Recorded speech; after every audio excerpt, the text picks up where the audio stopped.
Hi viewers, today we're looking at the NULLIF function, which displays null if the first expression and second expression match, and if the first expression doesn't match the second expression, then it displays the first expression. So we'll start by entering select and then control space, tabbing down to NULLIF.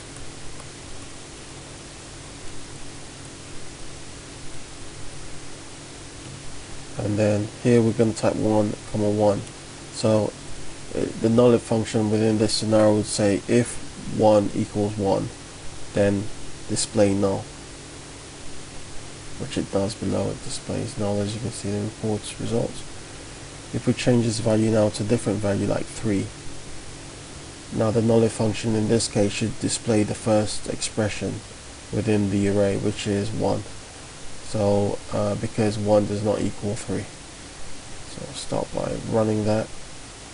So as you can see, it's displayed 1 because 1 does not equal 3, and that's the NULLIF function within MySQL Workbench.